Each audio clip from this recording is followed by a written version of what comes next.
Para nosotros, realmente lo que nos pedía Gustavo tenía una parte de novedad y una parte de trabajo habitual que hacemos. O sea, la parte de novedad es que era para un proyecto de cine, que nosotros como en Miopía no habíamos trabajado mucho. Y la parte habitual es que nos pedían un efecto de animaciones en 3D, que eso es lo que hacemos nosotros regularmente, ¿no?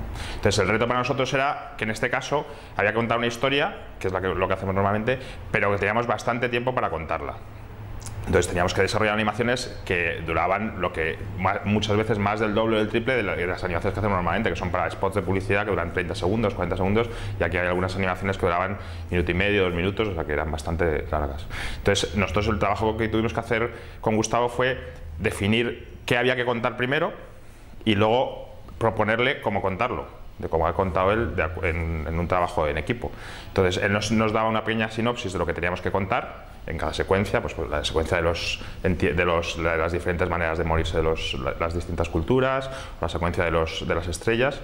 Entonces nosotros le proponíamos lo que se llama un storyboard, que es una secuencia de imágenes en las que vas mostrando un poquito, viñeta a viñeta, la narración de esa historia, ¿no? Entonces sobre ese storyboard Gustavo opinaba, decía si le parecía bien, si le parecía mal, lo acotaba un poco, y nosotros ya hacíamos el siguiente paso, que era un animatic, lo que llamamos un animatic, que es una animación de secuencias fijas, pero en tiempo, en tiempos, para ver lo que dura y para empezar ya a acotarnos a una voz en off, que iba a ser la voz en off de Sam, que iba a contar esa historia.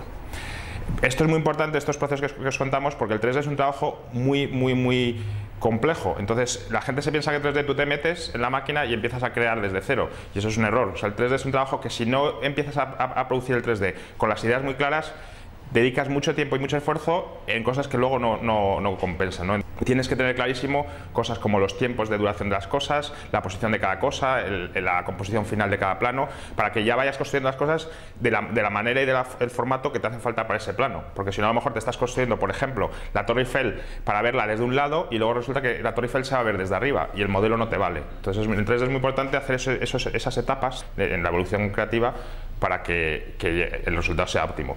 Y una cosa que destaca en este proceso, y yo creo que el resultado lo muestra, es que en todas esas etapas hubo una comunión muy importante entre Miopía y Gustavo.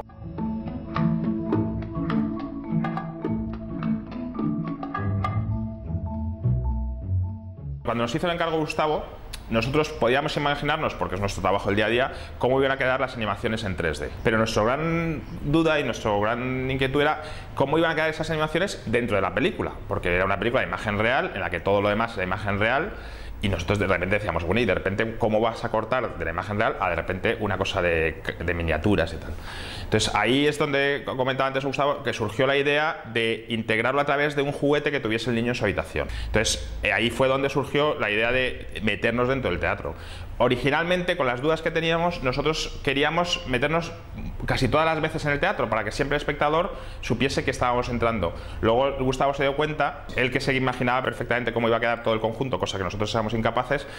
Él se dio cuenta que no hacía falta, que con mostrar el teatro 1, 2 o 3 veces, lo que era la entrada, ya el espectador, con las siguientes veces que viese animaciones, iba a entender que eran la imaginación del niño dentro del teatro. Efectivamente, cuando ves la peli es así.